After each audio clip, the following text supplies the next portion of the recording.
নমস্কাৰ বন্ধু বান্ধৱীসকল, আজি পুনৰ এটা ভিডিঅ'লৈ স্বাগতম জনাইছোঁ। আপোনালোকৰ প্ৰিয় চেনেল ইলেক্ট্ৰিচিয়ান নলেজ নামৰ এই চেনেলটোলৈ। এই চেনেলটো আপোনালোকে ছাবস্ক্ৰাইব কৰি থ'ব, ওচৰতে থকা বেল আইকনটো দবাই নটিফিকেশ্যনটো অন কৰি থ'ব, যাতে আহিবলগীয়া সকলো ভিডিঅ' অতি সহজে পাব পাৰে। আজি এটা নতুন বিষয় বা টপিকৰ ওপৰত আলোচনা কৰিম। টপিকটো হৈছে ৱাৰিং। আমি সকলোৱে ৱাৰিং কৰোঁ, ফেক্টৰীত কৰে, নিজৰ হাউচ ৱাৰিং, ঘৰত কৰে, সকলো ধৰণৰ ৱাৰিং মানুহে দেখিছে বা কিছু ইলেক্ট্ৰিচিয়ানে সেই ৱাৰিংটো কৰে। কিন্তু সেই ৱাৰিংটোৰ আমি আজি থিয়ৰিটো শিকি ল'ম। ৱাৰিং কেনেকৈ কৰিব লাগে, ৱাৰিঙৰ প্ৰকাৰ কেনেকুৱা, কি ধৰণৰ ৱাৰিং ক'ত কৰিব লাগে, গোটেই কথাখিনি আজি জানি লওঁ।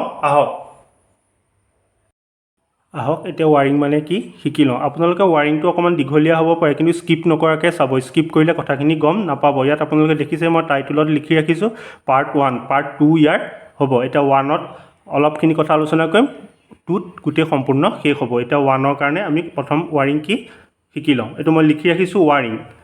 What is wiring? কুৱেশ্যনটো এনেকৈ হ'ব পাৰে বা ৱাৰিং বুলিও অকল আহিব পাৰে। ৱাৰিং কি? What is wiring? আনচাৰটো হ'ব when a wire, switch, holder, light, fan, etc.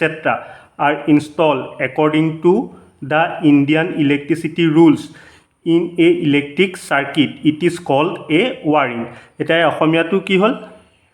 অসমীয়াটো হ'ব যে লাইট, বাল্ব, ফেন ইত্যাদি এইখিনি যিটো ইণ্ডিয়ান ইলেক্ট্ৰিচিটি ৰুল মতে এখন ঘৰত এটা ফেক্টৰীত বহোৱা হয়, সেইটোকে আমাৰ ৱাৰিং বুলি কয়।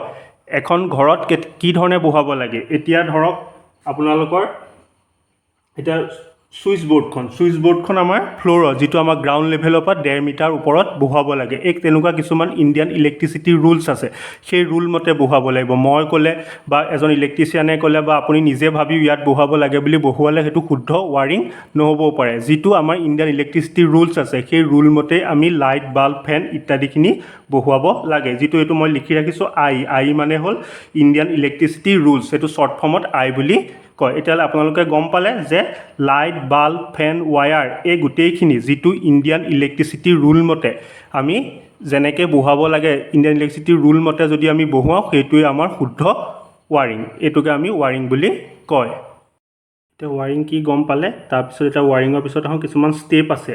কি ষ্টেপ আমি মনত ৰাখিব লাগে ৱাৰিঙৰ এটা ছাইডত বা এটা ঠাইত আমি কৰোঁতে। এইটো লিখি ৰাখিছোঁ following point should be kept in mind before selecting a wiring for the site. মানে কথাটো হ'ল কি, আমি এঠাইত ৱাৰিং কৰোঁতে, এটা ছাইটত বা এটা ঠাইত আমি ৱাৰিং কৰোঁতে মনত কিছুমান কথা আমি ভাবি ল'ব লাগিব। মানে নিজে ভাবি ল'লে নহ'ব, যিটো ইণ্ডিয়ান ইলেক্ট্ৰিচিটি ৰুলছ আছে সেই ৰুল মতে বস্তুবিলাক কেনেকুৱা হ'ব লাগিব, আমি সেই কথাখিনি জানি লওঁ। আহক এতিয়া গোটেই কথাখিনি জানি লওঁ। তাৰ কি এটা ছাইটত ৱাৰিং কৰাৰ আগত কি কথা মনত ৰাখিব লাগে। এইটো মই আগতে পঢ়ি ৰাখিলোঁ যে following point should be kept in mind before selecting a wiring for the site. Number 1, durability. The wiring selected and the materials used in it like wire, switchboard, fan, etc. should have a long life and should not be easily affected weather changes.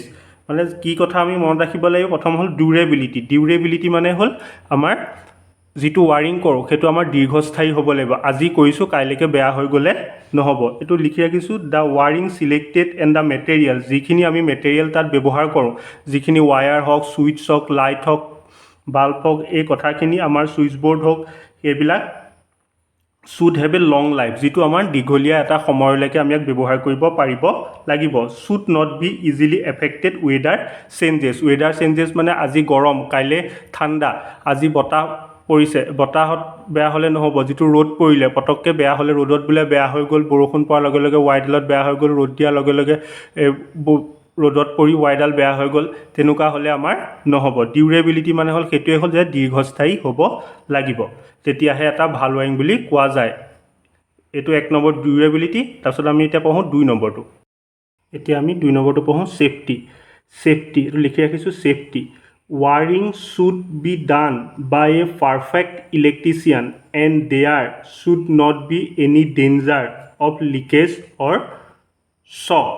কথাটো হ'ল কি, যিটো আমাৰ safety, আমাৰ ইলেক্ট্ৰিকৰ কামত সদায় ছেফটিটোৱে main যিটো সাৱধানতা যিটো সুৰক্ষা সেইটোৱে আমি প্ৰথম লক্ষ্য কৰিব লাগিব এটি কৈছে wiring should be done by perfect electrician যিটো ইলেক্ট্ৰিকৰ কাম কৰিবলৈ আপোনাৰ ঘৰত বা ফেক্টৰীত আহিব সেই মানুহজনৰ পুৰা ইলেক্ট্ৰিচিয়ানৰ সকলো যিখিনি মানে জানিব লাগে সকলো জ্ঞান অতি থকাটো দৰকাৰী তেওঁ কিবা এটা কাম কৰি থৈ গ'ল সেই কামটোৰ পৰা লিকেজ হ'ব শ্বৰ্ট চাৰ্কিট হোৱাৰ ভয় থাকিব নালাগিব ধুনীয়াকৈ এটা ছেফটি মানি যিটো ইণ্ডিয়ান ইলেক্ট্ৰিচিটি ৰুলছ আছে সেই ৰুল মতে মানি আমি গোটেই সুৰক্ষাৰ ওপৰত নিৰ্ভৰ কৰি এটা ৱাৰিং কৰিব লাগে এতিয়া পঢ়োঁ 3 নম্বৰ এতিয়া আহক 3 নম্বৰটো আমি জানি লওঁ কষ্ট মানে এইটো খৰচৰ কথা কৈছে মই ইংৰাজীত পঢ়ি দিম তাৰপৰা অসমীয়া কথাখিনি বুজাই দিম কষ্ট The system should be economical to suit the owner of building মানে কথাটো কি হৈছে যিটো খৰচৰ মাত্ৰাটোৰ কথা কৈছে আপুনি খৰচটো এটা বাল্বৰ দামেই ধৰক আপুনি 100 rupees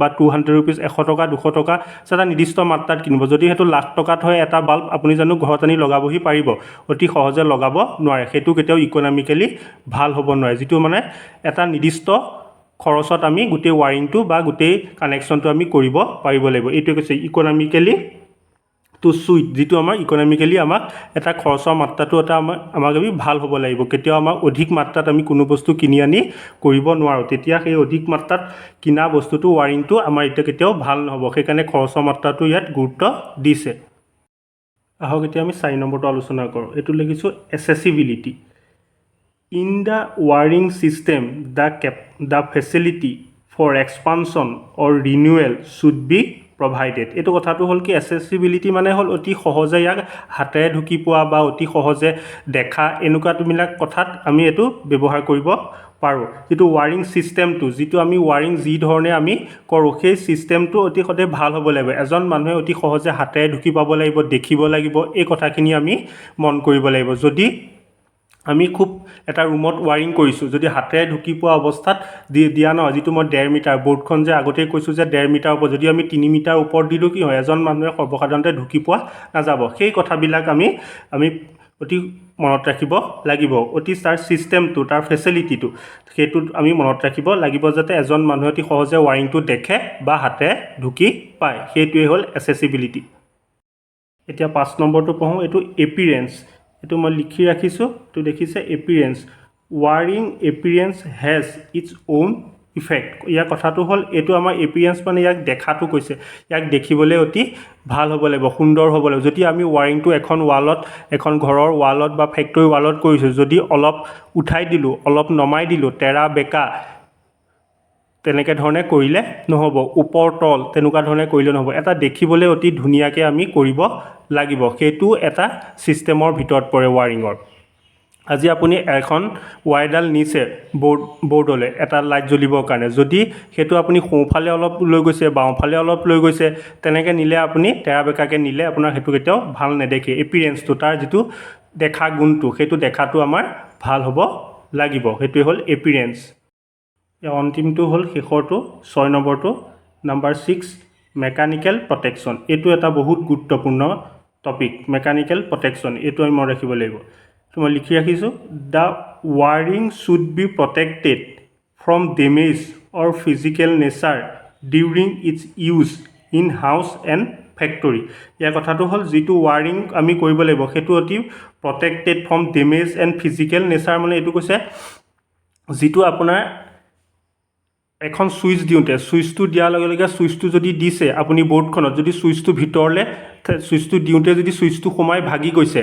বা ৱাইৰডাল আপুনি যিটো লাইট জ্বলিব লাগে কাৰেণ্টটো যোৱাৰ লগে লগে সেই ৱাইৰডাল ছিগি টুকুৰা হৈ গৈছে সেইটো কেতিয়াও আমাৰ ভাল হ'ব লাগিব ভাল হ'ব নোৱাৰে যদি সুইচটো সোমাই গৈছে বা ৱাইৰডাল ছিগি গৈছে সেইটো কেতিয়াও আমাৰ ভাল নহয় সুইচটো দিয়াৰ লগে লগে সেই ধুনীয়াকৈ কাৰেণ্টটো গৈ লাইটটো জ্বলিব লাগিব বা ফেনখন হ'লে ঘূৰিব লাগিব ফিজিকেল মানে এইটো আপুনি চোৱাৰ লগে লগে বৰ্ডখন বা তাত যদি কিবা সামান্য এটা বস্তু কিবা ওপৰত পৰে লগালগ সেই বস্তুটো যাতে বেয়া হৈ নাযায় ৱাৰিংটো ওপৰত পৰাৰ লগে লগে সেইটো ফিজিকেলি তাক সেইটো ভাল হ'ব লাগিব সেইটোকে আমাৰ মেকানিকেল প্ৰটেকশ্যন কৈছে সেইটো আমাৰ যদি এখন বৰ্ড আপুনি ৱাইৰডাল এখন ৱালৰ পৰা সিখন ৱাললৈ এখন ৱাল পাছ কৰাই পাৰ কৰাই এইটো আমাৰ বেলেগ এটা ৰুমলৈ নিবলগীয়া হৈছে সেই ৱাইৰডাল যদি লৈ যাওঁতে সেই নিওঁতে কি হয় তাৰ যদি মেকানিকেল আমি ৱাইৰডাল ঘূৰাব লাগিব বা যিটো ফুটাত কৰোঁ সেই ফুটাটোৱেদি ভৰাই আমি নিব লাগিব তেতিয়া যদি ৱাইৰডাল বেকা কৰোঁতে যদি ৱাইৰডাল ভাগি থাকে সেইটো কেতিয়াও আমাৰ মেকানিকেলি ভাল হ'ব নোৱাৰে প্ৰটেকশ্যনটো কেতিয়াও ভাল হ'ব নোৱাৰে সেই মেকানিকেলি প্ৰটেকশ্যনটো সদায় ভাল হ'ব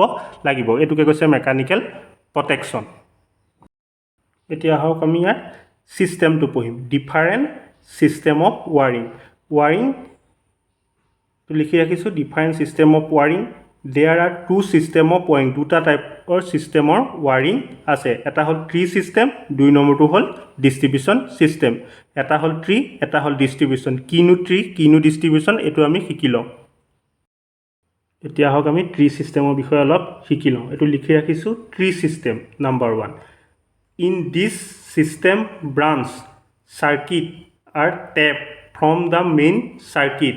Nowadays, this system is not used. It is very difficult to locate fault.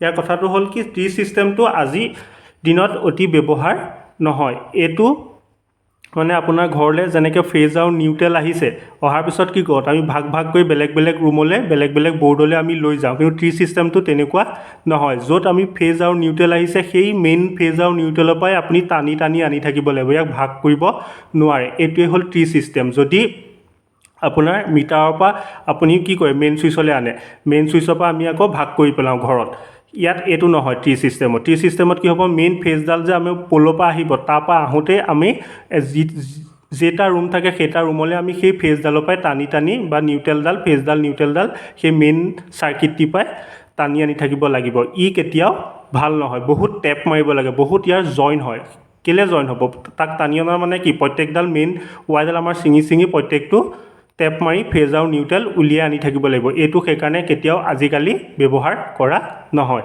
Tree চিষ্টেমটো আগতে প্ৰথম ব্যৱহাৰ কৰিছিলে কিন্তু আজিৰ দিনত আমি কেতিয়াও ট্ৰি চিষ্টেম ব্যৱহাৰ নকৰোঁ এইটো কাৰণে নকৰোঁ যে ফেজ আৰু নিউট্ৰেল যিটো আমাৰ চাৰ্কিট আহে সেইটো আমাৰ টানি টানি দীঘলীয়াকৈ আনি থাকিব লাগে বহুত জইন হয় সেইটো কাৰণে আমাৰ ট্ৰি চিষ্টেমটো আজিৰ দিনত ব্যৱহাৰ নহয় আহক এতিয়া ডিষ্ট্ৰিবিউশ্যন চিষ্টেমটো শিকি লওঁ ট্ৰি চিষ্টেমটো মই অলৰেডি ক'লোঁ এতিয়া ডিষ্ট্ৰিবিউশ্যন চিষ্টেমটো শিকি লওঁ এইটো লিখি ৰাখিছোঁ ডিষ্ট্ৰিবিউশ্যন চিষ্টেম তোমাৰ ইংৰাজী কথাখিনি অলপ দীঘলকৈ আছে এইখিনি মই পঢ়ি দিছোঁ তাৰপৰা অসমীয়াত কথাখিনি মই কৈ দিম in this system the main supply is brought to first main switches from where it is distribution to different distribution boxes this system require no' joint its circuit can be readily disconnected from the main supply without any interfering with the other circuit. Nowadays, this system is widely used. এই চিষ্টেমটোৱে আজিৰ দিনত অতি বহুলভাৱে প্ৰচাৰ হয় আজিকালি আপোনালোকৰ ঘৰত যিটো চিষ্টেম লাগি আছে সেইটোৱে হ'ল ডিষ্ট্ৰিবিউশ্যন চিষ্টেম ইয়াত কথাটো কি হ'ল ডিষ্ট্ৰিবিউশ্যন চিষ্টেম মানে আমি যেনেকৈ ট্ৰি চিষ্টেমত মেইন ফেজ আৰু নিউট্ৰেলডালৰ পৰাই যিমান কাৰেণ্ট য'ত য'ত লাইট জ্বলাব লাগে চবলৈকে লৈ গৈছিলোঁ ইয়াত তেনেকুৱা নহয় আপোনালোকৰ যেতিয়া পলৰ পৰা মিটাৰলৈ কাৰেণ্টটো আহিব মিটাৰলৈ কাৰেণ্টটো অহাৰ পিছত কোনো ফেক্টৰী বা ঘৰতেই হওক তাৰপিছত আমি কি ক'ম মেইন চুইচ বহুৱাম মেইন চুইচৰ পৰা ডিষ্ট্ৰিবিউশ্যন কৰি লাইটটো লৈ যাওঁ সেইটোকে কৈছে ডিষ্ট্ৰিবিউশ্যন চিষ্টেম মানে অৰ্থটো এইটোৱে আজি ঘৰত 3টা বা 4টা ৰুম আছে সেই সকলো ৰুমলৈকে মেইন ফেজ আৰু নিউট্ৰেলডাল বেলেগে বেলেগে আমি লৈ গৈছোঁ সেইটোকে ভাগ বতৰা কৰি লৈ গৈছোঁ সেইটোৱে হ'ল ডিষ্ট্ৰিবিউশ্যন চিষ্টেম এই চিষ্টেমটোত যিটো ৰুমত লাইট লাগে সেইটো ৰুমত লাইটখিনি জ্বলাই বাকীখিনি নুমাই ৰাখিব পাৰোঁ চুইচটো অফ কৰি ৰাখিব পাৰোঁ ঘৰত কি হয় আপোনালোকৰ আজি এটা ৰুমত লাইট আৰু ফেন জ্বলাইছে ইটো ৰুমত একেলগে নজ্বলালেও হয় দৰকাৰ নাই আমি সেই ৰুমটোত লাইট আৰু ফেন নচলাওঁ তেনেকুৱা ধৰণে এই ডিষ্ট্ৰিবিউশ্যন চিষ্টেমটো সেইটো কাৰণে ইয়াক ব্যৱহাৰ কৰা হয় ইয়াক মেইন ছাপ্লাইৰ পৰা ইয়াক আমি যিখিনিতে দৰকাৰ সেইখিনিতে আমি ডিছকানেক্ট কৰিব পাৰোঁ কিন্তু ট্ৰি চিষ্টেমটোত সেইটো চিষ্টেম আমি কৰিব যিখিনিতে দৰকাৰ সেইখিনিতে আমি ট্ৰি চিষ্টেমটো বন্ধ কৰি দিব নোৱাৰোঁ কিন্তু ডিষ্ট্ৰিবিউশ্যন চিষ্টেমটো এইটোৱেই সুবিধা যে যিখিনিতে আমাৰ মেইন চাৰ্কিটটোৰ পৰা ছাপ্লাই ফেজ আৰু নিউট্ৰেল আহিব আজি এটা ৰুমত আহিলে তাৰ পিছৰটো ৰুমলৈ আমাৰ নালাগে সেইখিনিতে আমি মেইন ফেজ আৰু নিউট্ৰেলটো আমি কাট কৰি দিব পাৰোঁ মেইন ফেজডাল আমি কাটি দিব পাৰোঁ মানে এটা ৰুমত ব্যৱহাৰ কৰিলে আন এটা ৰুমত ইয়াক ব্যৱহাৰ নকৰাকৈ থাকিব পাৰোঁ সেইটোৱেই হ'ল ডিষ্ট্ৰিবিউশ্যন চিষ্টেম এতিয়া গম পালে ডিষ্ট্ৰিবিউশ্যন চিষ্টেম মানে কি আহক এতিয়া আমি টাইপছকেইটা শিকি লওঁ এইটো মই লিখি ৰাখিছোঁ nowadays various types of domestic and industrial wiring. Number 1 cleat wiring, number 2 CTS batten wiring, number 3 lead seated or covered wiring, number 4 casing capping wiring, number 5 conduit pipe wiring. এই 5 প্ৰকাৰৰ wiring আছে। এইটো আপোনালোকে distribution ছিষ্টেমৰে ভাগ বুলি ক'ব পাৰে। এতিয়া ডিষ্ট্ৰিবিউশ্যন ছিষ্টেমৰ মানে এইটো কাৰণে ক'ব পাৰি ডিষ্ট্ৰিবিউশ্যন ছিষ্টেমতে এই 5 প্ৰকাৰ ৱাৰিং কৰা হয়, এইটো ট্ৰি ছিষ্টেমত কৰা নহয়, সেইকাৰণে এইটো ডিষ্ট্ৰিবিউশ্যন ছিষ্টেমৰে ভাগ বুলি কোৱা হয়। কিন্তু আজিকালি ক্লিট ৱাৰিং, CTS, বেটেন ৱাৰিং আৰু লিড ছিটেডৰ কভাৰ্ড ৱাৰিং, এই 3টা ৱাৰিঙৰ কানেকশ্যন আজিকালি দেখিবলৈ পোৱা নাযায়। আগৰ কিছুমান পুৰণা ঘৰত এই ৱাৰিংটো কৰা আছিলে, কিন্তু আজিকালি এই ৱাৰিংকেইটা কৰা নহয়। এতিয়া কেচিং কেপিং ৱাৰিং আৰু কণ্ডুইট পাইপ ৱাৰিঙেই অতি সহজভাৱে দেখিবলৈ পোৱা যায়। আপোনালোকৰ ঘৰত হয় কেচিং কেপিং নহবা কণ্ডুইটেই আছে, আপোনালোকে চাব বা ফেক্টৰীতটো মেইনলি কণ্ডুইট ৱাৰিং কৰা হয়। কণ্ডুইটৰ ভাগ দুটা আছে, এটা হ'ল ছাৰফেচ কণ্ডুইট, এটা হ'ল কনচিল কণ্ডুইট। এইটো মই লিখি ৰাখিছোঁ, আপোনালোকে দেখিবলৈ পাব। এটা হ'ল কণ্ডুইট পাইপ ৱাৰিং 2 টাইপছ। কণ্ডুইট পাইপ ৱাৰিঙত দুটা টাইপৰ আছে, এটা হ'ল ছাৰফেচ কণ্ডুইট আৰু এটা হ'ল কনচিল কণ্ডুইট ৱাৰিং। এতিয়া ছাৰফেচ মানে হ'ল ৱালৰ যিটো ওপৰৰ অংশটো, ওপৰত যিটো কৰে চুঙা আকৃতি। কণ্ডুইট মানে হ'ল এইটো চুঙা যিটো ওপৰেদি ৱালৰ ওপৰত কৰে, আৰু ৱালৰ ভিতৰত কৰাটো হ'ল কনচিল কণ্ডুইট ৱাৰিং, যিটো ৱালৰ ভিতৰত কৰে, যিটো ঢাক খাই থাকে, সেইখিনি কেতিয়াও ওলাই নাথাকে, অকল ছুইচ বৰ্ডখনহে ওলাই থাকে। এই 2 প্ৰকাৰৰ কণ্ডুইট পাইপৰ এই দুটা ভাগ আছে, এটা হ'ল ছাৰফেচ কণ্ডুইট আৰু এটা হ'ল কনচিল কণ্ডুইট।